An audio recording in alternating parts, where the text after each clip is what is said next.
So this video is going to be more about like fault finding, fault tracing, how to find the issues, what to look for, rather than the in-depth DIY tutorial how to remove the parts, because I already have a very in-depth thorough video of it, how to remove the parts, the EGR parts, intake parts, and how to clean them by walnut blasting.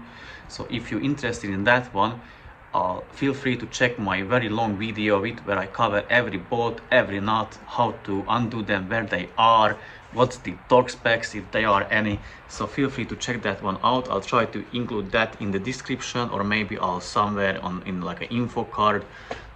So yeah, this one is going to be more likely like checking the live data, what to look for, what the values should be, which values should be looking at, how to visually check the car, what to check visually, and what indicates or what tells you what on the Skyactivs, on the 2.2 Skyactiv diesels, like what you want to see, what you want to know about them, like how they work, how they operate, and like to know in the future like what jobs you may need to get done on it in order to be like properly functional and serve you a long time.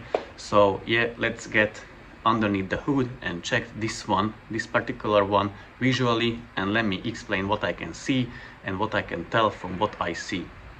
Look at that funny weather. It's bright sunny outside and it's raining. It's crazy. It's English weather. But anyways, let's get back to the topic. I'm inside the car now, and I have my diagnostic tool connected, and it shows me issues or faults in 5 different control modules. The car currently has 90,000 miles on the clock, and the average consumption is around 40 mpg, which is good. It doesn't really indicate that it may have the carbon buildup, but let me switch the camera and show you what I found on my diagnostic tool and what the codes are, what the issue is. So let me give you like a better, more thorough explanation of the things. So here it is, the dashboard. As you can see, 90,000 miles on the clock, nearly 40 mpg, good. Here is the diagnostic tool. I'm using my X-Tool D7. I'm really happy with this one on the Mazdas because it's very quick, so I'm always using this one. These are, except the powertrain control module, I guess, not guess, but very likely, these are only like fault codes starting with letter U and not P, so they are like communication errors or issues.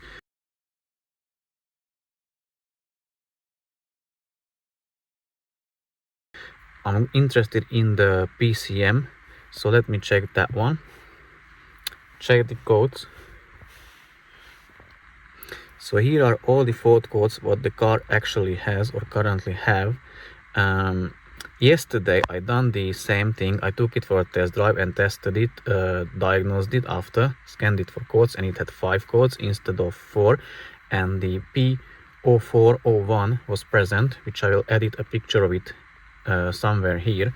But currently the car has the P0106, P0471, P2262 and the P0101 fault code.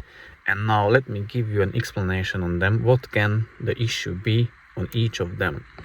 So the P0101 can be caused by the carbon buildup, worn camshaft, soft hydraulic tappets, and also by the faulty vacuum pump, which we will investigate each part individually.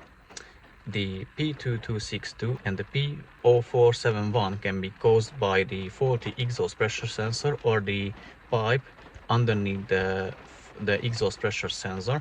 So we will check that through the live data. The P0106 is a fault code which I haven't met yet, so I'll have to check that, what that exactly means, what could be the issue. But let me tell you what I found out during the test drive yesterday. So as I said, it happened in like 3 sections or 3 installments. First, just the check engine light came on, the car lost its power, that was it. Then I drove a few more miles, the traction control and various like SCBS control lights came on.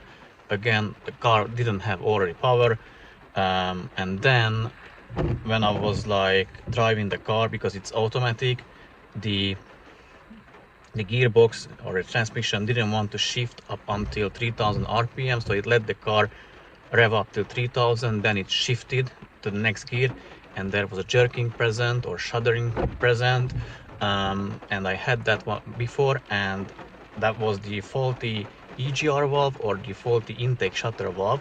Once I got home, I scanned the car for codes and checked the live data, and what I noticed that the desired value of the intake shutter valve and the actual value was different. So I suspect that the intake shutter valve is faulty at this time, but we will test it, we will see it. So yeah, now let's turn on the car, start up the engine and check for live data what we can notice from there. Once we got that, once we've done it, we're going to open the hood and check visually what we can notice, what we can see straight away, if there are any telltale signs that there is issue with the car. So let me switch the camera again, turn the car on and show you the live data. What are the values, or what are the which data I usually look at. Okay, the car is running, idle is settled now, and funny thing is that the check engine light disappeared, but when I was like parking on the ramp, the check engine light was present, but it doesn't really matter at the moment. We are curious to see the live data, so let me show you the live data. So here we are in the live data section of the scan tool, and what I'm usually looking at is the brake booster pressure sensor, because that is connected to the vacuum pump directly, and as you can see it is around 20. So that, in my opinion, definitely will need replacement very soon. Even if I just press the brake pedal, it rises, but it doesn't go back quickly, and it doesn't go near to 7.6 where it should be, or where it should be sitting at. So that's faulty definitely. Then carry on. Engine coolant temperature 32, it's okay. We're going to remove the coolant anyways. Oil pressure, this is good at the moment. What you are looking for to heat the car up to the coolant temperature of around between 70 and 80 degrees, and then you should monitor it at idle, and very likely it will drop like it's usual, because the oil gets thinner, so it will drop. It will like have difficulties more, it will be more difficult to pressurize the oil and get it everywhere where it needs. So 180 at idle, at cold engine is okay.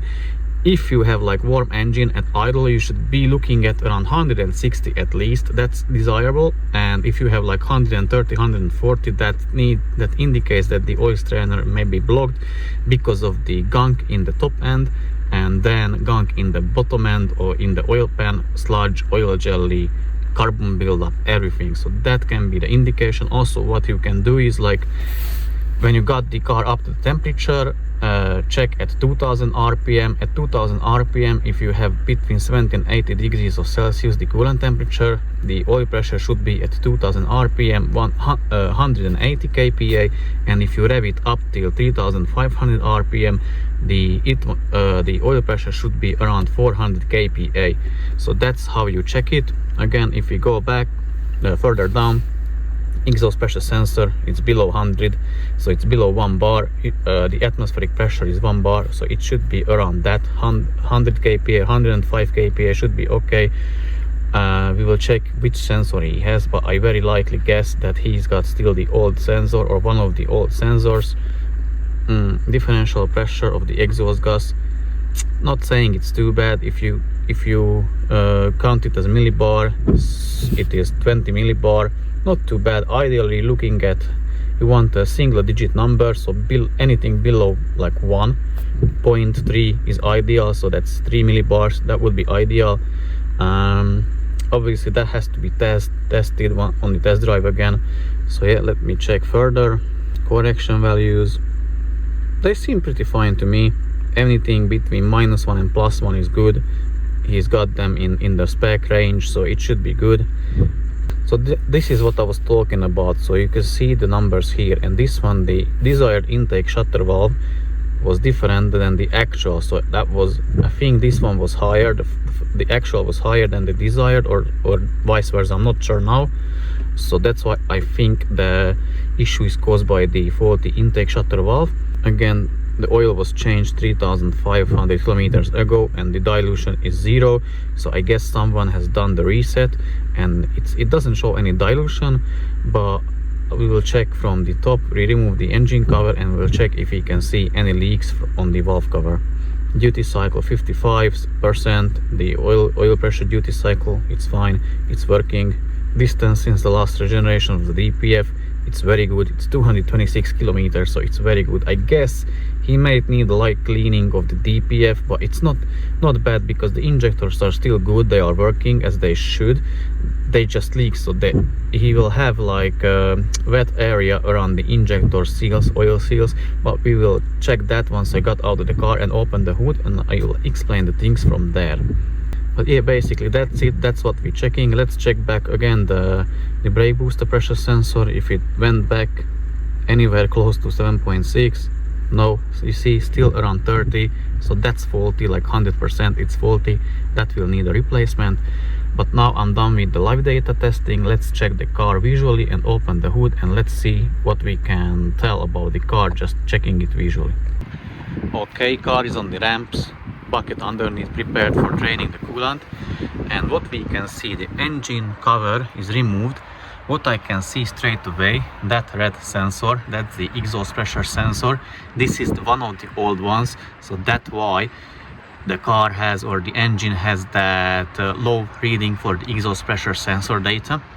Also what I can see already is like wetness around the injectors, so that means the washers needs replacement, and the oil seals, which are these ones, these plates underneath the holding bracket, so they need replacement. That's why it's leaking. And what else I can tell, like how you can check the camshaft. Unfortunately, the only way to check the camshaft for wear is to remove the entire valve cover, and then you will be able to see the camshaft if it is worn or not. Vacuum pump is this one here. We cannot check it like physically. If we remove it, you can, but the data from the brake booster pressure sensor tells you that it needs replacement. How you can tell if you need the carbon cleaning? You either remove the temperature sensor from the intake manifold, size 40mm spanner, disconnect it here, remove it, and check inside the intake manifold if there is carbon. Or if you remove the map sensor, which is there, 8mm bolt, remove the bolt, pull out the map sensor, again check for carbon buildup inside the intake manifold. If there is, that means you need to remove the you need to clean the intake parts and EGR parts from carbon. What the owner told me, that someone has tried to clean the EGR, and I think he mentioned that someone already cleaned the EGR cooler and the valve, so we will check that, but he couldn't take off the intake manifold for some reason. I think it was too difficult for him or something, so obviously I'm going to remove that and clean the intake ports with walnut blasting. But yeah, other than that, that's it. So let me do my job, which I'm good at it, and remove all the parts. It should take me maybe 1 hour, 1 hour and a half. So yeah, let me remove them, and once I'm done with that, I'll report back to you how they look like, how the things look like, the intake manifold and the EGR parts and the intake ports, how they look like on this Mazda with 90,000 miles on the clock. So yeah, without further ado, let me do the removal of the parts. Well, intake manifold removed. As you can see, I can confirm it's quite bad. Not the worst one, to be honest, but especially this hole, this is quite thin. I don't know how much air could go through it. So yeah, intake manifold removed. I think all the parts of the removal maybe took me hour and 10 minutes.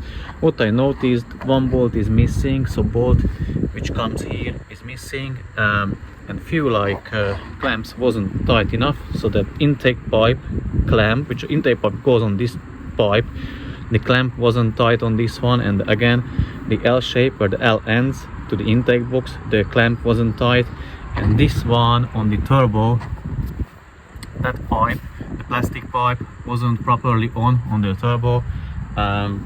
This one was loose, so it was, as you can see, I didn't touch it, it was like this, but thankfully it didn't push, water didn't push off this pipe. Other than that, obviously owner told me like someone was working on it before me, so yeah, I could confirm it that was the case. here is the intake manifold. Again bad, but what is like quite interesting to me, if I look at the tube which causes the issue, the fault code, oh no, it seems blocked me. Now I can see, yeah, it's blocked. I thought it wasn't blocked, but now I can see it's completely blocked. So yeah, that's why he's got the P0401 fault code. So I'm going to further disassemble, remove the tube, intake, throttle body, and it's not that bad weather now, so even I may start cleaning it, but I'm still not sure of it. I'll see, because we need to prepare for dinner and this and that, so you know, New Year's time, New Year's Eve, so I'll see. But pretty much this was it. So this is the before. Obviously I'll record the after video, how it will look like after I got everything cleaned. And yeah, so I may end this video here, or maybe I'm going to clean it further. I will see, but you will know anyway, so you will see anyways if the video continues or carries on, or if not.